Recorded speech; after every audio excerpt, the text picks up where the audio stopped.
Alors, Siyata Dishmaya, on commence à étudier le livre de Roth, Eretz Israël. Et le cours est dédicacé à mon cher oncle Tzion Ben Rzala. Il est mort il y a 40 ans peut-être. Nidou Nishmat Tzion Ben Rzala. Eretz Israël. Vous avez le texte, c'est bon? איננה דבר חיצוני כעניין חיצוני לאומה, רק בתור אמצעי למטרה של התאגדות הכללית והחזקת קיומה החומרי או אפילו הרוחני.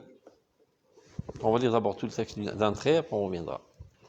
ארץ ישראל היא חטיבה עצמותית קשורה בקשר חיים עם האומה, חבוקה בסגולות פנימיות עם מציאותה, ומתוך כך אי אפשר לעמוד על התוכן של סגולת קדושת ארץ ישראל והוציא לפועל את עומק חיבתה, בשום השכלה רציונלית אנושית כי אם ברוח השם אשר לאומה בכללה. בהטבעה הטבעית, הרוחנית, אשר בנשמת ישראל, שהיא ששולחת את קוויה בצבעים טבעיים בכל האורחות של הרגשה בריאה, ומזרחת היא את זריחתה העליונה על פי אותה המידה של רוח הקדושה העליונה הממלאת חיים ונועם עליון, את לבב קדושי הרעיון ועמוקי המחשבה הישראלית. המחשבה על דבר ארץ ישראל שהיא רק ערך חיצוני, כדי העמדת אגודת האומה, אפילו כשהיא באה כדי לבצר על ידה את הרעיון היהדותי בגולה, כדי לשמור את צביונו ולאמץ את האמונה והיראה והחיזוק של המצוות המעשיות בצורה הגונה, אין לה הפרי הראוי לקיום, כי היסוד הזה הוא רעוע בערך איתן הקודש של ארץ ישראל. האימוץ האמיתי של רעיון היהדות בגולה, בו יבוא רק מצד עומק שיקועו בארץ ישראל. ומתקוות ארץ ישראל יקבל תמיד את כל תכונותיו העצמיות. ציפיית הישועה היא כוח המעמיד של היהדות הגלותית, והיהדות של ארץ ישראל היא הישועה עצמה. Vous avez tout compris? Alors, on passe au prochain. On reprend. Mais il faut que ce soit bien clair. Pour que le cours soit effectif, il faut que vous soyez capable de comprendre dans les mots. Et pas seulement d'entendre une conférence qui survole le texte, ça ne sert à rien. Parce qu'un beau jour, sachez-le, je crèverai. Donc, je ne serai pas plus là pour vous enseigner. Donc, vous devrez vous débrouiller tout seul. Hein? Ah, tu y crois pas? Non, je ne suis pas, moi, immortel. Voilà, il y aura des papillons qui viendront vous enseigner. Donc, il faut avoir les outils pour savoir décodifier tout seul. Il faut que tu aies ça en main. Tu peux utiliser toute la Torah de Rav Kook tout seul. Et il n'y a plus besoin de rabbin. Et c'est pareil dans la Gemara, et c'est pareil dans tous les domaines. Et ceux qui n'enseignent pas de cette manière perdent leur temps. Parce qu'à quoi bon t'enseigner un chapitre ou une maseret si tu seras un nul pour toute ta vie, tu ne comprendras rien. Il veut t'enseigner un demi-pérec et te donner les outils pour que tu te fasses des ailes et tu te débrouilles tout seul. Donc, évidemment, il faut comprendre ce que le Rav Kook veut nous expliquer, mais encore faut-il savoir comment c'est dit dans les mots. C'est pour ça que je suis pointueux sur les mots, pour que vous compreniez où ça se trouve dans chaque mot. C'est clair? Comme ça, à la fin du cours, tu sors, tu peux relire, tu comprends tout seul. Et pas tu es en extase, c'est un cours extraordinaire. Et de quoi ça parlait? C'est trop grandiose, je ne peux pas t'expliquer. En fait, il n'a rien compris. C'est clair? Top, rentrons dans le texte. Eretz Israël, la terre d'Israël, enena davar hitzoni, n'est pas quelque chose d'extérieur. Ah, c'est fini ton truc en France? Tu es plus beau en nature. Alors, n'est pas quelque chose d'extérieur, un bien, un acquis extérieur pour la nation, rak betur emsaï, qui ne serait qu'un moyen, les matara, pour un objectif, shalik dakdut aklalit, comme par exemple la réunion générale de la nation, ou bien arzakat kiyuma chomri, de la maintenir de point de vue matériel, qu'elle ne soit pas exterminée, ou afiloua rouchani, ou bien maintenir sa spécificité spirituelle ou religieuse. C'est-à-dire, qu'est-ce que veut dire le Rav par là? Détrompe-toi, Eretz Israël n'est pas un moyen, mais un but en soi. Quelle différence entre un moyen et un but? Par exemple, une voiture, c'est un moyen. Mais ta femme, c'est pas un moyen, c'est un but en soi. Le lien qui existe entre toi et ta femme, c'est pas un moyen, c'est un but. C'est un lien essentiel, et non pas un lien accidentel. Le lien qui existe entre toi et ton fils n'est pas un moyen, c'est un but en soi. Une voiture, qu'elle soit en fer ou en bois ou en chocolat, je m'en fous pas mal. L'essentiel, c'est qu'elle m'emmène où je dois arriver. Qu'elle soit rouge ou jaune, je m'en fous pas mal. Ça n'a aucune importance. C'est un moyen pour arriver à notre objectif. Donc si je trouve un autre moyen meilleur, je le balance et je prends le meilleur moyen. Donc si je pense qu'Eretz Israël, c'est un moyen de logis sécuritaire, parce qu'en exil, on est chassé, assassiné, etc. Top. Et si je trouve un meilleur moyen que Eretz Israël, ben je laisse tomber Eretz Israël et je vais autre part. Et si je pense qu'en Eretz Israël, au contraire, en réduisant le territoire, j'ai plus de chances d'être en sécurité, eh ben je renonce à des parties d'Eretz Israël. Parce que ce n'est qu'un moyen. L'essentiel, c'est le but, enfin. Par exemple, une maison, c'est pas un but, c'est un moyen. C'est un moyen d'être protégé du vent, du soleil, du froid, de l'intimité, etc. Supposons qu'il y a une maison, une villa de 10 pièces. Tu n'as pas besoin de 10 pièces, mais pour la frime, tu as 10 pièces. Et un enquiquineur, un voisin qui te casse les pieds tous les jours, et qui te casse la tête, et tous les jours, il piétine dans ta maison, il te prend la tête. Un beau jour, il te dit, regarde, je suis prêt avec toi, on va faire une alliance. On conclut une alliance. Tu me donnes une chambre, et je te laisse la jambe. Tu auras la vie pépère. C'est vrai que c'est crapuleux, mais quand tu réfléchis de manière froide et analytique, tu dis, qu'est-ce qui vaut mieux? Garder 9 chambres et avoir la paix pour la vie, ou garder 10 chambres et avoir la guerre et le malheur et la tristesse toute la vie? Mais évidemment, garder 9 chambres. Ça peut me faire. J'ai perdu une chambre, mais au moins, j'ai la vie pépère. Autre cas de figure, le voisin d'en face n'arrête pas d'enquiquiner ta femme. Il la drague, il essaie de la toucher, de la violer, etc. Un jour, tu dis, on va conclure un axe de paix. Tous les jours, tu me donnes ta femme pour 1 heure et je te laisse en paix. Tu vas au diable. Je déclare la guerre atomique. Parce que ma femme, c'est pas un moyen, c'est un but en soi, se dire. Donc en aucun cas au monde, je serais prêt à renoncer même une demi-seconde pour ma femme. Tu vois la différence? Donc si tu considères Israël comme un moyen, tout autre moyen qui te donne la même finalité moins chère, tu le prendras. Mais non, le sionisme laïque est fondé sur cette erreur de croire qu'Eretz-Israël est un moyen. Tous pareils. Même qui votent sur vote, ils ne comprennent rien. Les Klipotsruot n'ont même pas compris la première ligne de Roth jusqu'à présent. Ça fait que si les rabbins ont compris. Hein? Ça, certainement.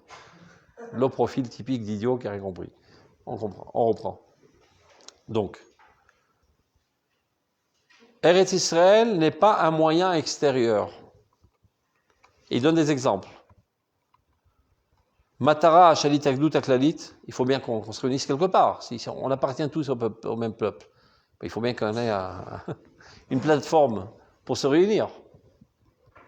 Arzakat Kiyuma Chomri, notre sécurité matérielle, qu'on puisse vivre en sécurité. Ou bien spirituelle religieuse. Ah, tu es en Israël, tu peux aller avec la kippa, sans quand tu dis sale juif, tu sors de la synagogue le talit, c'est beau Eretz Israël. Et si tu peux faire la même chose à Sarcelles, et tu gagnes 2 fois plus d'argent, et tu es protégé par les flics, bon, je reste à Sarcelles.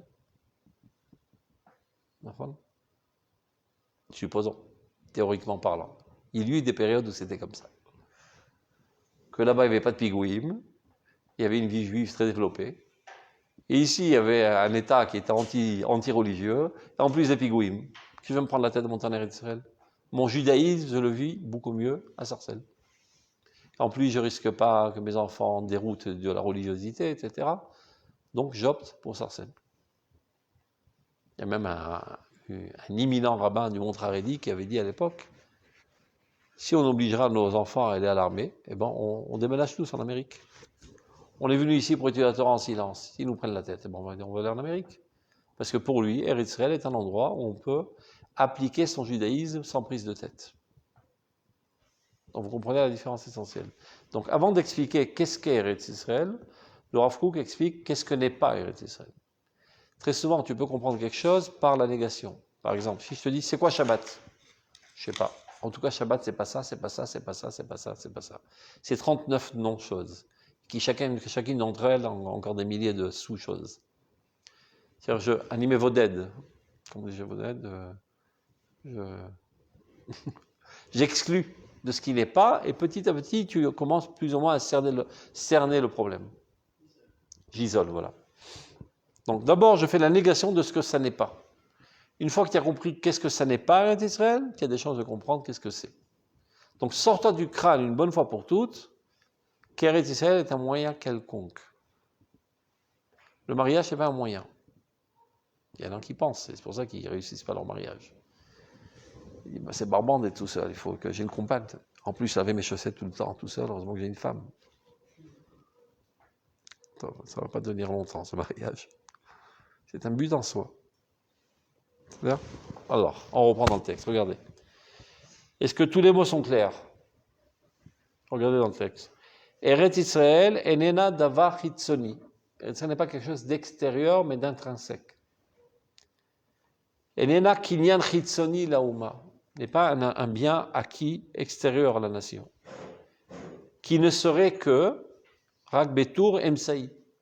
Qu'un moyen, les matara, pour une autre finalité, un autre objectif, qui pourrait être, Itagdut Aklalit, la réunion générale des Juifs, O Arzakat Kiyuma Chomri, sa maintenance matérielle, c'est-à-dire sa sécurité, O Afilo Aruchani, ou spirituelle religieuse. Maintenant, il va expliquer, alors c'est quoi Eretz Israël? Eretz Israël Ichativa Atzmutit Shura Bekesher Chaim Imauma. Eretz Israël est une entité indépendante, liée d'un lien de vie avec la nation. Comme ta femme est une entité liée d'un lien de vie avec toi. Qu'est-ce que ça veut dire? Avant que tu sois dans ce monde, il y avait dans le monde céleste une âme. Cette âme a été divisée en deux et atterrit dans deux corps. Un beau jour, tu la rencontres. Voilà ma moitié. C'est ça le lien qui existe entre le peuple d'Israël et Eretz Israël. La même âme collective qui fait vivre la nation à travers toutes les générations qui s'appelle Knesset Israël se trouve aussi bien dans la nation que dans la terre d'Israël. C'est la même vie, la même existence qui apparaît sous deux formes différentes. Mais c'est exactement la même existence. C'est clair? Ken?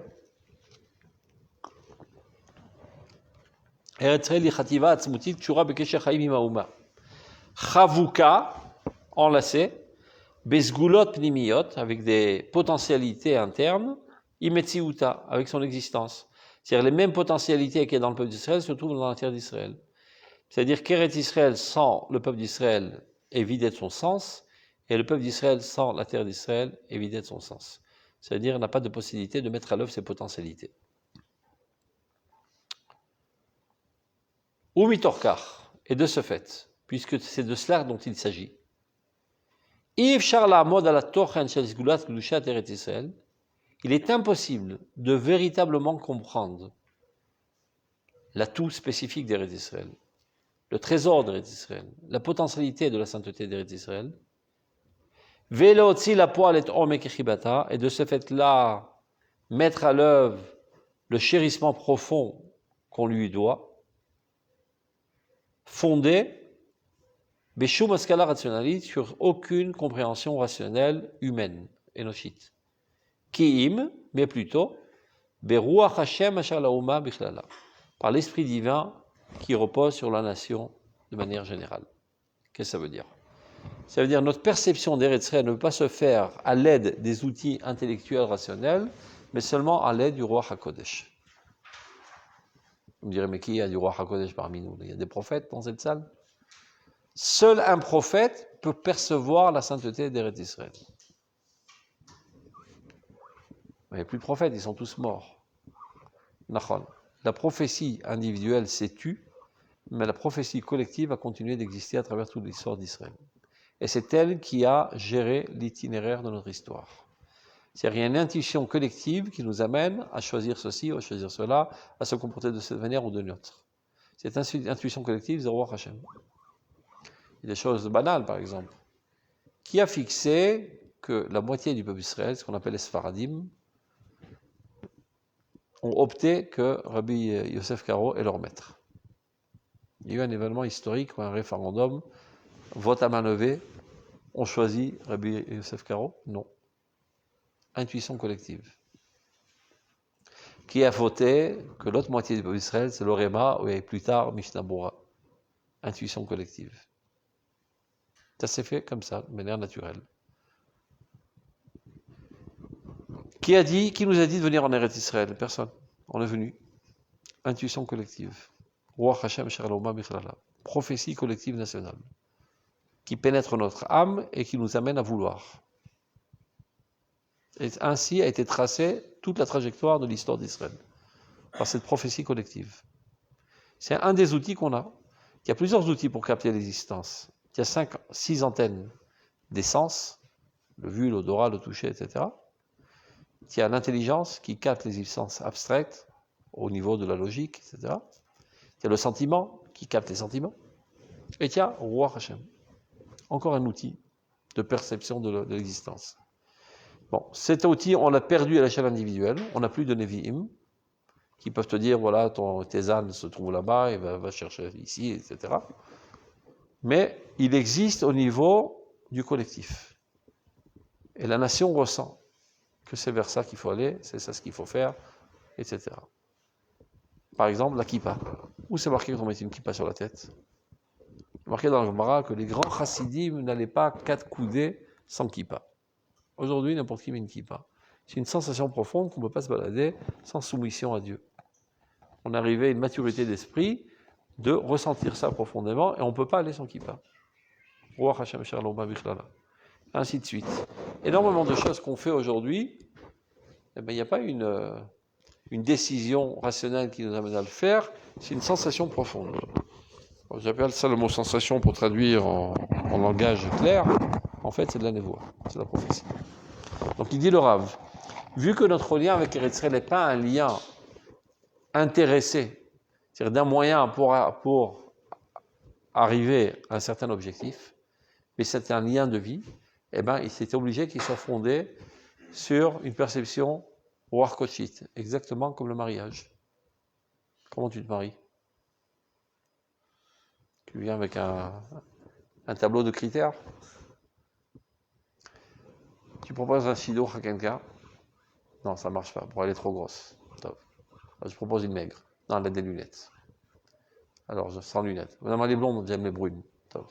Elle n'arrête pas de parler, ça. Et tous les trucs, ils se trouvent des défauts. Tu le rencontres 4 mois après. Bonjour, monsieur le rabbin, je vous présente ma fiancée. Elle est grosse. Elle a des lunettes. Elle n'arrête pas de parler. Tous les défauts qu'il a trouvés dans toutes les filles, elles se trouvent en elle. Bah alors, aucun rapport, c'est là je l'aime. D'accord? C'est la mienne, c'est tout. C'est tout. À quel âge on est censé se marier? Non, 13 ans. Comme toutes les mitzvot. Comme aujourd'hui on traîne notre enfance jusqu'à 18 ans, donc on a permis jusqu'à 18 ans. Normalement c'est à 13 ans, comme toutes les mitzvot. À 13 ans, tu n'es pas un grand psychologue pour pouvoir analyser la personnalité avec laquelle tu vas partager ton sort pour ta vie. Donc sans aucun doute, ce n'est pas fondé sur une analyse intellectuelle, mais sur une sensation profonde, sur un Ruach HaKodesh. Une perception qu'il s'agit là de la complémentarité de ta personnalité.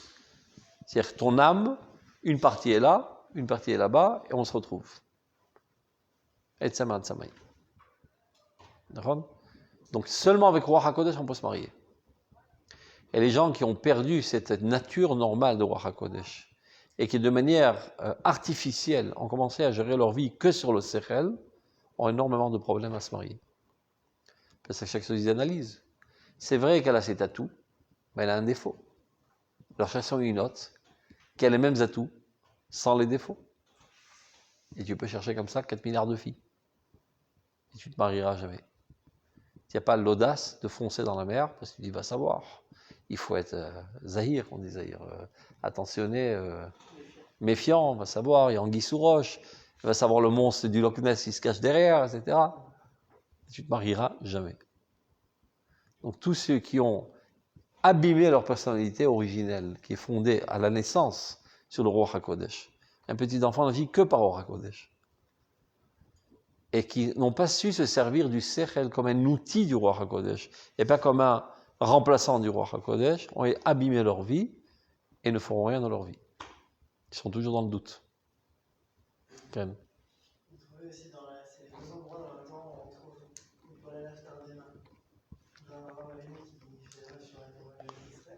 נכון. זה חלום. זה רוח הקודש, זה נבואה. On peut dire aussi que si la relation avec toi et une femme, ça va être entre guillemets peut-être un coup de foudre. C'est pas d'afin coup de foudre. C'est pas comme dans les films. D'accord, mais C'est ce qu'on appelle en français très simple sympathie. le roi Hakodesh, alors c'est quoi Hein? Les gens aussi ils vont coder là, je sens quelque chose de genre comme ça. Ok? Alors est-ce que ça passe par un sentiment? Pas toujours, on va voir. D'abord c'est Ruach HaKodesh et après ça s'exprime ou dans le sentiment ou dans l'intellect. Mais d'abord c'est Ruach HaKodesh.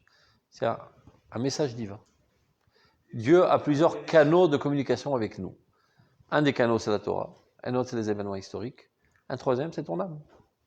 Dieu veut te faire arriver à une certaine sensation, une certaine compréhension, ben, il te transplante ça directement dans ta personnalité. C'est un roi Hakodesh collectif. D'accord? Mais qui arrive finalement à chaque individu. Tu vois bien que les Juifs sont venus de tous azimuts.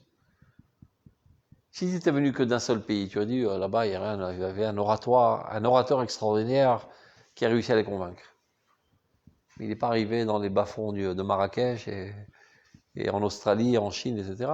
Pas de tous les azimuts du monde, les Juifs sont arrivés. Qui leur a dit de venir? Leur âme. C'est clair? Qui t'a mené dans cette galère? Qu'est-ce que tu fous ici à Corabia, quoi? Tu étais blotti dans les jupons de ta mère, bien chouchouté, etc. Tu viens galérer à Corabia, quoi. Et tes copains, qui sont plus sensés et rationnels, sont restés là-bas. Ils vont être millionnaires, et toi, tu seras un pauvre malheureux aussi. C'est ce qu'ils disent. T'en fais pas. Ils creuseront la bouche ouverte, et toi, tu seras heureux, finalement. Mais qui s'y t'a mené dans cette galère? C'est ton âme. Et lui, non, le pauvre.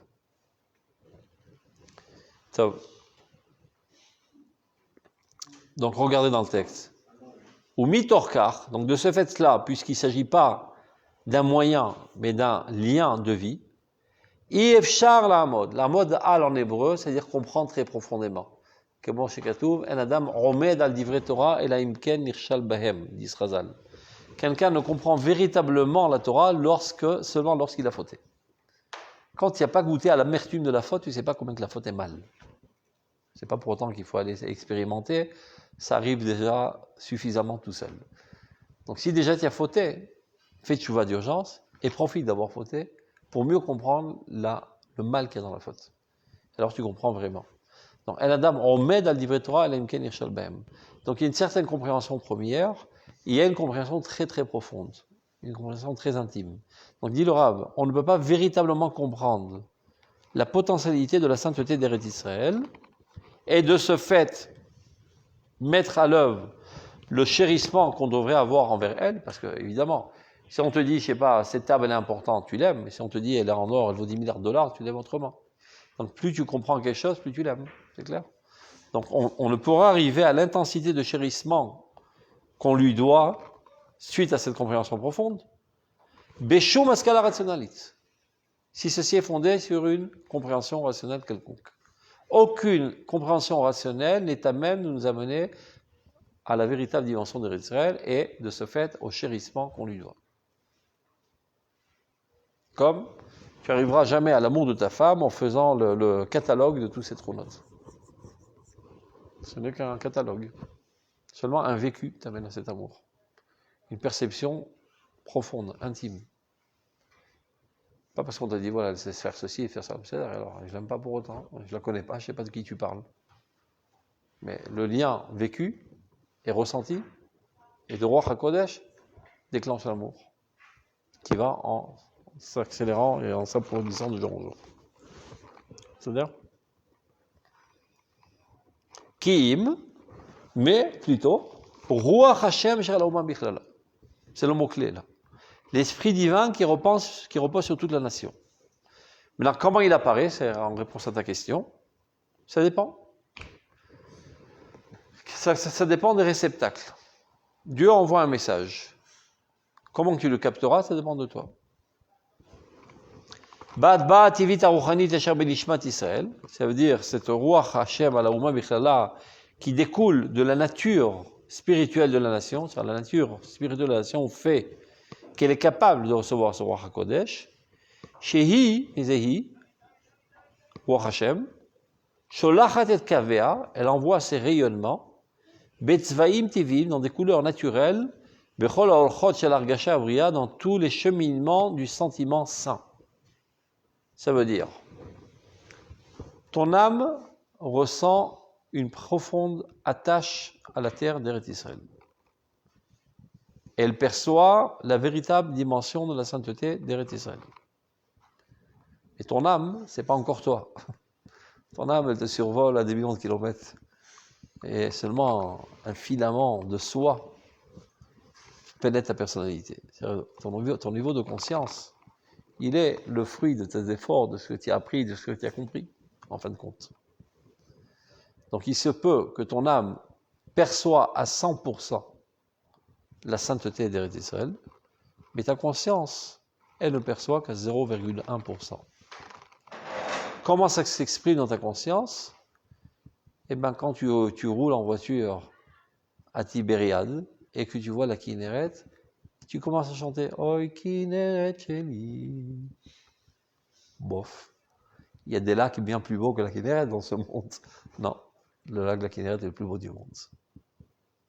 Tu demandes à un petit enfant, qui est la femme la plus belle du monde? Maman. Elle est sympa ta mère, mais c'est pas Miss Monde. Tu comprends rien. C'est super Miss Monde. C'est la femme la plus belle du monde, ma mère. C'est tout. Un lien très intense de vie avec sa mère, ça s'exprime dans ses yeux par une beauté physique, etc. C'est ce qu'il perçoit. Donc ça dépend qui tu es. Dieu envoie le message tel qu'il est, dans toute son authenticité et dans toute son intensité maximale. Ce que toi tu perçois en fonction de l'ustensile que tu es. C'est clair? Exemple. Je t'envoie un mail avec un fichier vidéo. J'ai envoyé un fichier vidéo, d'accord? Mais tu n'as pas de logiciel qui lit les fichiers vidéo. Tu as un logiciel qui ne lit que les fichiers audio. Qu'est-ce que tu recevras? Que du son. Et si tu n'as même pas de logiciel qui lit un fichier audio, tu vas avoir des bridges sur l'écran, toutes sortes de lettres bizarroïdes. Tu as reçu quelque chose, mais tu ne sais pas de quoi il s'agit. Ça a fait un certain impact sur toi, mais tu n'as rien compris. Donc ça dépend de toi combien tu vas percevoir de ce que j'ai envoyé. Dieu, il envoie tout. Chacun de nous percevons en fonction de notre préparation. Donc il dit, les gens banals traduisent ça au niveau émotif d'un amour pastoral du nof, qu'on dit nof, du paysage. Et le paysage prend ton cœur comme une fée. Il y a quelqu'un qui n'est pas amoureux spécialement d'Israël parce qu'il est égoïste, disons. Il dit, bon, je comprends, c'est sympa là qu'il est, mais il y a des lacs bien plus hauts dans ce monde. Et tu te balades au Golan, tu vois une chute extraordinaire et tu es larmoyant d'émotion. Tu dis, tu sais, par rapport au Niagara, c'est même pas ce que tu descends dans tes toilettes, cette chute. Tu comprends? Parce que c'est pas la chute qui t'émeut. C'est la Kedusha d'Eretz Israël qui t'émeut à travers cette image. C'est ce que tu perçois, c'est ce que tu comprends, et c'est ce que tu t'expliques. Donc regardez, il va donner deux genres de profils. C'est-à-dire qu'elle envoie ses rayonnements naturels dans tous les cheminements du sentiment saint et qui amène à un amour pastoral du décor, du paysage.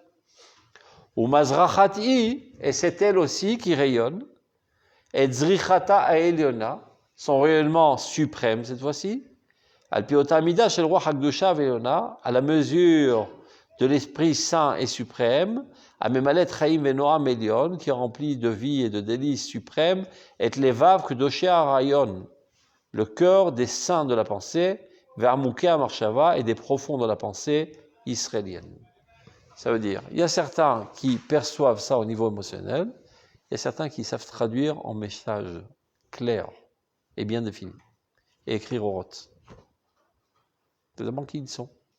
Il n'y a aucune différence. Monsieur Kibbutznik avec un Kovat Tumble sur la tête et qui cueille des oranges au bord de la Kinneret a reçu exactement le même message que le Rav Kook. Lui, il en arrivait à sangloter en cueillant ses oranges, et lui, il en arrivait à écrire au rot. C'est exactement le même message qu'ils ont reçu. Mais le Rav Kook s'est un petit peu plus préparé à recevoir le message et à le décodifier, donc il le comprend parfaitement. Il est capable de le vivre et de nous l'expliquer en mots intelligibles. C'est toute la différence. Je vais vous donner un autre exemple. Tout le monde a entendu parler de la prophétie du Rav Tzvi.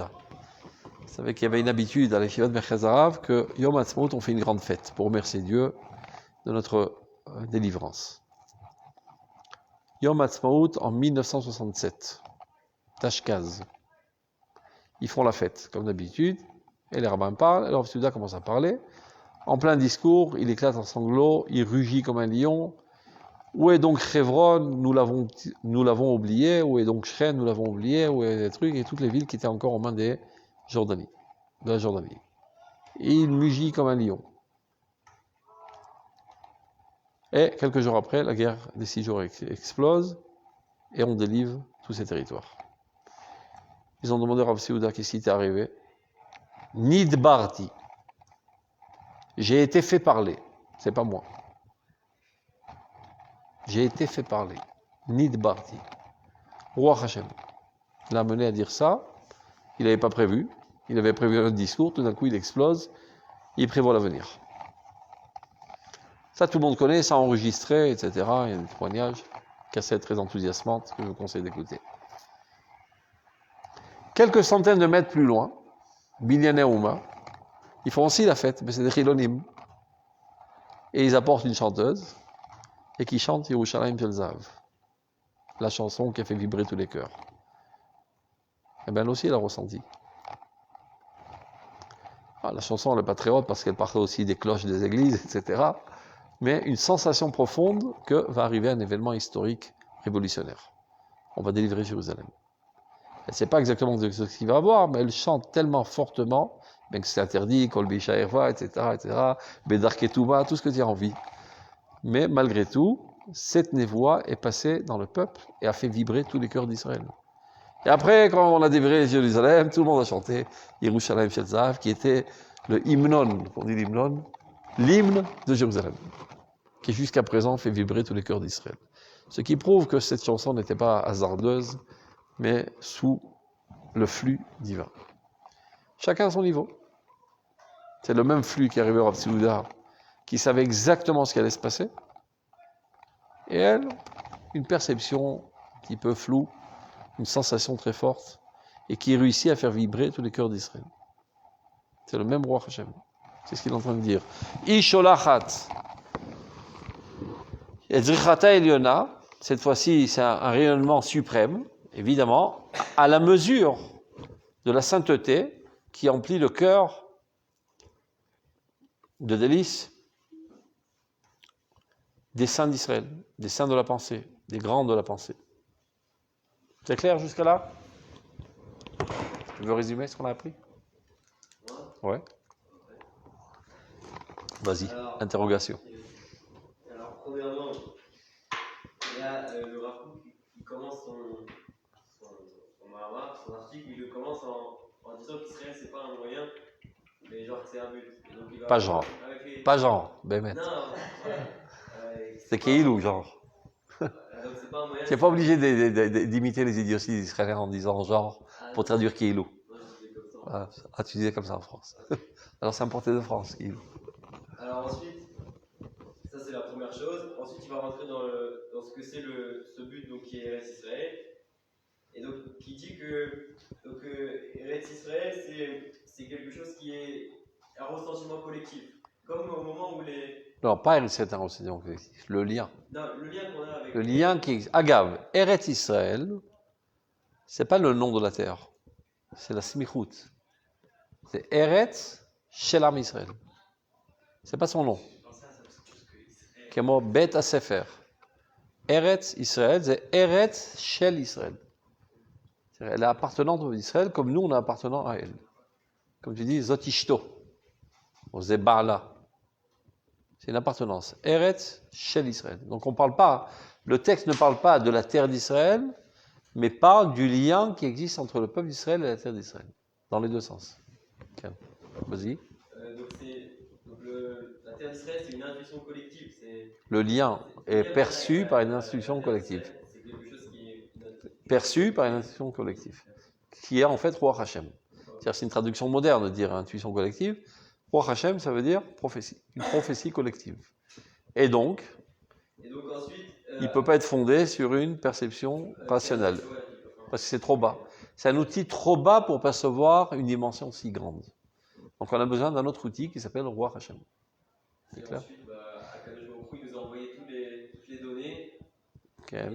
Et nous, ça dépend comment l'homme il s'est préparé à les recevoir. D'accord. Et s'il arrive à bien les décrypter, alors Par exemple, le Rav Kook, il va avoir la même perception du Israël que celui qui fait les oranges.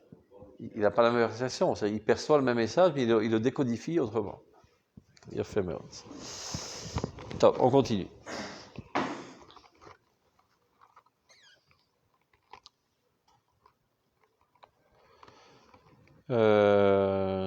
Amar Shava. Alvar Eretz Israël Shirak Erer Chitzoni. C'est cette pensée erronée de croire qu'Eretz Israël n'est qu'une valeur extérieure, périphériale, instrumentale. C'est le mot le plus adéquat. Une valeur instrumentale et non pas une valeur essentielle. Kede Amadat Agudat Auma, qui ne serait que pour mettre la nation sur pied. Il faut bien. C'est comme si on a, par exemple, on a une pensée, un projet, comment dire ça, calcali, économique, je sais pas, on va créer des chaussures. Il faut bien un territoire pour faire notre usine. Donc c'est un moyen. La pensée, elle est très bonne, le plan stratégique, il est extraordinaire, mais si on n'a pas un sol sur lequel travailler et placer notre usine, ça ne sera pas mis à l'œuvre. Donc il y en a qui pensent que le peuple d'Israël a un plan de travail, c'est d'apporter le bonheur à l'humanité, la Torah et la religion et la morale, etc. Mais il faut bien qu'ils aient un endroit où se rencontrer pour travailler. C'est Eretz Israël. Cet endroit, il n'est pas trop mal. Si on trouve un meilleur, où il y a plus de climatisation et il y a moins d'Arabes qui me prennent la tête, etc., on ira autre part. Ça n'a aucune importance. L'essentiel, c'est la révolution des esprits. Si on peut faire ça en Suisse en mangeant des chocolats et sans avoir de problème, il n'y a pas de guerre, il n'y a pas d'armée, etc., et ben on ira tous en Suisse. C'est clair? Il y en a plein jusqu'à présent qui pensent comme ça. C'est bien Israël parce qu'on peut étudier la Torah en silence. Mais si on ne peut plus étudier la Torah en silence, qu'est-ce qu'on a à foutre ici? On va aller en Suisse. Alors, Amar Shaval var Eretz Israël. Cette pensée erronée de croire qu'Eretz Israël, Irak Erer Chitzoni, n'est qu'une valeur instrumentale, Kede Amadat Agudat Auma, pour mettre sur pied la nation. Afiluk Shiba Kede Levatser Aliada et Arayon Ayaduti Bagola. Combien même viendrait-elle pour renforcer la pensée du judaïsme dans l'exil? Qu'est-ce que ça veut dire? Il y avait un rabbin important qu'on appelait le Rav Shimshon Raphaël Hirsch, qui lui était virulemment antisioniste. Et il était harcelé par plein de rabbins qui lui disaient « Viens toi aussi rentrer dans la pensée sioniste et enrôle-toi dans la galère, etc. etc. » Il ne voulait pas entendre parler, évidemment. Donc il ne répondait pas à toutes les lettres. Jusqu'à qu'un beau jour, ils l'ont exaspéré. Il a répondu « Ce que vous considérez comme une grande avéra est considéré à mes yeux pas comme une petite... Au contraire. Ce que vous considérez comme une grande mitzvah est considéré à mes yeux pas comme une petite avéra. Qu'il soit arrêtez de me prendre la tête avec votre sionisme, laissez-moi enseigner la Torah. Je dois attraper mes troupes et mes troupeaux. Les Juifs vont dans tous les sens, ils sont attirés vers l'émancipation, etc. Je dois les encadrer. Donc, de grâce, ne les dissipez pas avec des pensées bizarroïdes. Laissez-moi travailler sur mes Juifs. Donc, son intention de mépriser et de dédaigner Eretz Israël et de ne la considérer que comme un moyen sur lequel on peut réunir la nation, elle était positive, de renforcer le judaïsme. Dit le Rav Kook, même si elle viendrait dans une intention positive de renforcer le judaïsme, cette pensée-là ne donnerait pas ses fruits et au contraire viendrait détériorer le judaïsme. C'est clair, regardez dans le texte. Amar Shaval var Eretz Israël, la pensée considérant Eretz Israël comme Rak Erech Hitzoni, comme une valeur seulement instrumentale, juste pour mettre sur pied la nation. Afilu Kshiba, même si elle viendrait, c'est-à-dire elle découlerait d'une motivation positive, qui serait de Levatser Aliada Tarayon Ayadloti Bagola, pour renforcer le judaïsme en exil. Kedelishmor et Tziviono, pour garder son caractère spécifique du judaïsme, qui ne soit pas influencé par la réforme, etc. Veleamet et Emuna, et renforcer la croyance, la foi, la crainte de Dieu. Verchizouk la mitzvot, et l'application des mitzvot, Amaasiot, Betsura Agula, de manière convenable. En la prière à Will Kiyum. Ceci ne donneront pas de fruits. Ça ne servira à rien. D'un côté, tu auras fauté contre la compréhension d'Eretz Israël. Deuxièmement, ce ne sera pas un moyen qui renforcera le judaïsme, mais au contraire qui détériorera le judaïsme. Car ce fondement erroné est vraiment bancal relativement à la sainteté stable d'Eretz Israël. Alors comment faire pour renforcer le judaïsme? Le véritable renforcement du judaïsme dans l'exil, Boyavo ne viendra Rak mitzad omek shikur be'Eretz Israël, seulement en l'implantant profondément en Eretz Israël. Ça veut dire il faut orienter les regards des Juifs vers Eretz Israël. Il y a un horizon heureux. Un beau jour, on reviendra sur notre terre, on reconstruira notre royaume, on sera un peuple de saints qui élèvera l'humanité entière à la connaissance de Dieu. Donc, renforçons-nous maintenant. C'est vrai qu'on est en train de souffrir, on est dans la galère, mais c'est pas pour l'éternité. Bientôt, on reviendra sur le podium. Alors, on sera admiré, on sera respecté, et notre vocation pourra être véritablement exprimée. Donc, plus tu orientes le regard des Juifs qui sont en exil éparpillés aux quatre coins du monde vers Eretz Israël, plus ça les renforce déjà en route Laaretz à tenir le coup malgré les courants tumultueux et les tempêtes. Parce que la Torah sans Eretz Israël n'est pas une Torah. Le peuple d'Israël sans Israël n'est pas un véritable peuple d'Israël. Si vous voulez, la fois prochaine, on verra quelques sources. Je peux les dire déjà Béalpé. Il y a marqué comme ça.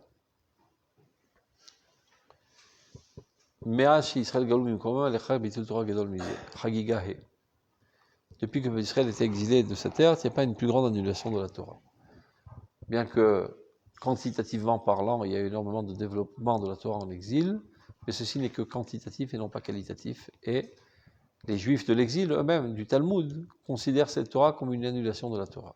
Ce n'est pas une Torah effective, relevante, qui a une influence réelle sur l'existence. Ça, c'est concernant la Torah. Eretz Israël sans le peuple d'Israël est considéré comme Chutz Laaretz. Elle perd de sa sainteté. Le peuple d'Israël sans Israël est considéré comme un goy. Il y a marqué dans Sof Maseret Tuvot. Quelqu'un qui vient demander à Rabbi Hanina. Mon frère est mort en Chutz Laaretz et a laissé sa veuve. Qu'en penses-tu que j'aille là-bas faire la mitzvah de Yiboum? C'est-à-dire de marier avec sa femme pour donner un enfant à mon frère. Il lui répond de manière virulente, asseyez-vous, ton frère, Dieu soit loué, qui l'a tué. Ton frère qui est en Chutz Laaretz, Dieu soit loué, qui l'a tué. Et toi, tu veux descendre après lui? Achicha nasa kutit umet, dit la Gemara. Ton frère s'est marié avec une Goya, il en est mort. Dieu soit loué qu'il a assassiné. Et toi, tu veux aller après lui? Alors là, on ne comprend pas la réponse. Parce que s'il s'agit d'une Goya, alors la misa de Yiboum ne commence même pas. D'accord? En fait, il s'agit d'une juive, mais il la considère comme une Goya. C'est-à-dire qu'un juif n'est pas un juif à part entière tant qu'il est en Chutz Laaretz.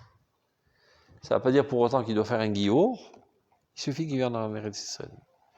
Cette histoire, je l'ai écoutée du Rav Zuckerman. Une fois, le Rav Ovadia Yosef, quand il était le grand rabbin d'Israël, il est arrivé à Marseille. Alors le grand rabbin d'Israël qui arrive, la synagogue archi-comble, et les mégaphones dehors, et des gens dans les rues pour écouter le Rav Ovadia Yosef. Le seul problème technique, c'est que le Rav Ovadia Yosef ne parle pas le français. Il parle que l'hébreu, et les pathos, ils pichent que dans l'hébreu. Comment faire? Il faut trouver un interprète.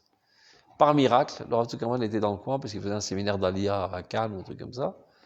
Ils lui ont demandé, tu es prêt à venir traduire Rav Ovadia Yosef? Avec plaisir. Top, alors Rav Ovadia commence.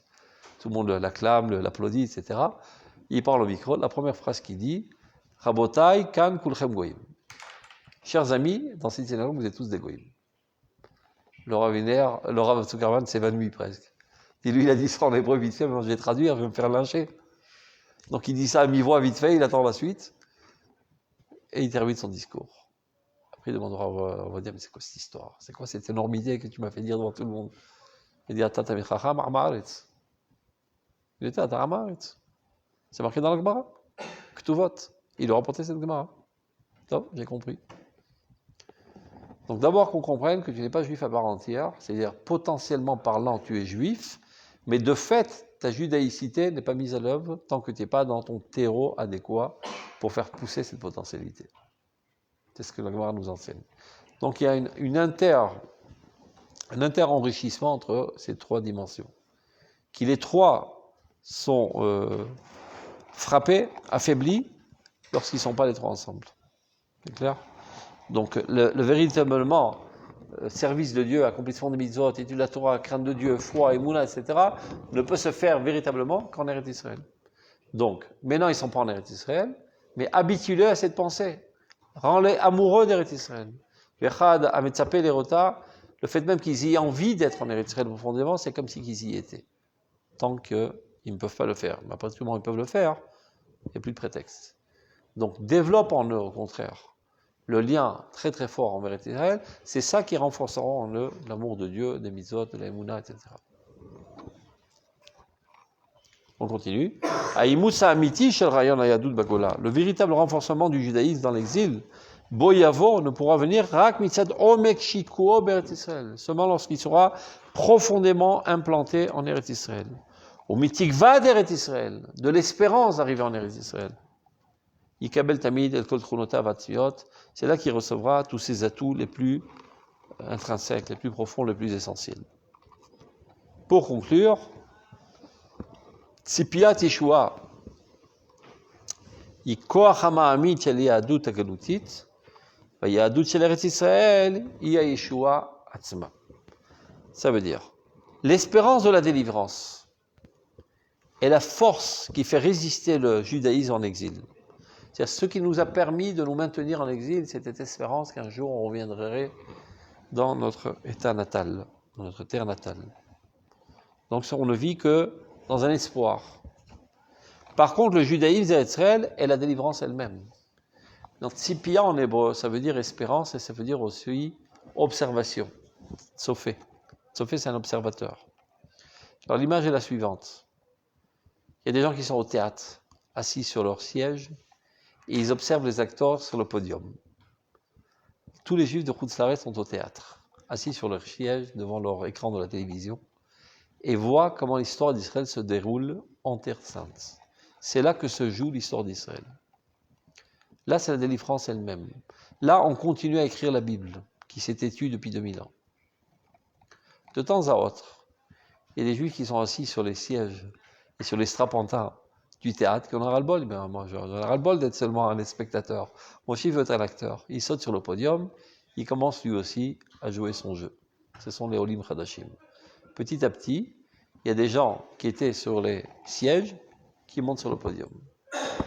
Et d'autres qui n'ont pas l'audace et le courage et la force de le faire, mais qui sont sympathiques, des sympathisants du sionisme. Donc ils envoient des fleurs, ils applaudissent, ils envoient des chèques pour calmer leur conscience, etc. C'est déjà pas mal. Il y en a qui rentrent même pas au théâtre, qui s'en foutent pas mal du peuple d'Israël, qui vivent leur vie individuelle, déconnectés totalement de l'aventure et de l'épopée extraordinaire du sionisme. Ceux-là, c'est des pauvres types qui sont perdus. Parce que si Torah, ils n'ont pas, et sionisme, ils n'ont pas, qu'est-ce qui va les sauver? Quand ils sont dévorés jour après jour par l'assimilation tuante, cette Shoah silencieuse qui est en train de se faire. Donc si on ne peut les ramener au judaïsme d'urgence, parce que c'est un peu compliqué, au moins les amener au sionisme. Et ceci les sauvera. Parce qu'un beau jour, à force de rester sur les strapontins en tant que spectateur, ça enflammera en eux la volonté de sauter sur le podium. Et c'est ce qui arrive. Petit à petit, ils arrivent, ils sont tous en route. Donc c'est comme ça qu'on conclut le Rav son paragraphe. Tzipiyat et Yeshua, l'espérance de la délivrance est la force qui maintient le judaïsme en exil, alors que le judaïsme lui-même en Eretz Israël est la délivrance elle-même. C'est ce qui est en train de se jouer aujourd'hui. Que tu voulais dire? Oui, Qui ne sont pas religieux. on ne peut pas les attirer par, en disant que Israël c'est un but. On est obligé de leur faire, on est obligé de leur faire croire que c'est un moyen. On va leur expliquer, oui, l'économie, Tel Aviv et tout. Et c'est comme ça que ça les attire. Ça, c'est déjà des stratégies de combat. Mais ça sent par avant que ça ne tiendra pas la route. Donc, si tu t'es servi de cette stratégie pour l'amener ici, après qu'il est là, il en arrive à une compréhension profonde, tu as bien joué ton tour. Mais si tu continues d'alimenter cette approche fausse, il quittera le pays finalement. Tu viens ici, c'est super, tu vas gagner plein de pèses. Enfin, finalement, il compare la mascorette, on m'a eu. Viens ici, tes enfants sont très religieux. Son enfant, il part en cacahuète. Il était à Sarcelles, ils étaient au Talmud Torah, ils étaient Haredim, ils viennent ici, ils deviennent Chilonim. Ils se barrent. Tu lui as menti. C'est clair? Et pour la sécurité et tout. La sécurité aussi. Alors. Parce que les gens n'ont pas une approche très mathématique dans leur analyse de l'existence. Bah, il y a eu une bombe ici. Combien de juifs sont fait assassiner en Eretz Israël? Moins que dans tout le monde. Pas seulement des juifs dans le monde, même des goïms dans le monde. Il y a une table qui calcule le nombre d'assassinats par 100 000 habitants dans le pays. Je crois qu'en France c'est à 18 et en Israël c'est 7. Parce que les assassinats, c'est pas seulement dans les guerres. C'est dans la drogue, et dans la prostitution, et dans les vols, et dans toutes sortes de situations des assassinats dans le monde entier. Le terrorisme vient dans le monde entier. Ici, c'est un des endroits dans le monde où le terrorisme est le plus opprimé. Presque réduit à zéro. Ça veut dire, sur un coup de terrorisme qui est réussi, il y a 1000 coups qui ont été déjoués. Les forces de Bitachon sont très fortes ici en Eretz Israël. Mais les gens ne réfléchissent pas toujours de cette manière. Parce que, je ne sais pas, là-bas, il n'a jamais rencontré un terrorisme. Il était à Sarcelles, et au maximum, il a vu une omelette exploser, mais pas plus. Il n'a pas vu une bombe et un autobus avec des juifs déchiquetés en 10 morceaux. Donc il dit, ouais, c'est dangereux ici, etc. Mais c'est là, mais va dans d'autres pays, tu vois ce qui se passe. Même en France, on va voir ce qui se passe dans d'autres villes, peut-être. Il n'a pas vu, donc il est plutôt alimenté d'imagination. Donc si tu fondes tout sur ça, et après il va arriver à une conclusion autre, il laissera tomber. Donc, pour conclure, peu importe par quel moyen tu l'as porté, l'essentiel c'est de l'apporter, d'abord. Une fois qu'il est là, déjà, l'ère d'Eretz Israël va le faire vivre son attache profonde et essentielle avec Eretz Israël. De plus, si tu lui enseignes ça, alors là, tu l'as enraciné pour l'éternité. Donc, le meilleur moyen d'intégration des Juifs en Eretz Israël, c'est de leur enseigner Orot. Parce qu'une fois que tu es convaincu de cette manière, rien ne te fera bouger d'ici. Tu renonceras à tout pour ce lien. Mais si tu dis, voilà, on va leur donner plus d'argent, plus de facilité, etc., bon, au Canada, on leur proposera mieux. Il ira au Canada.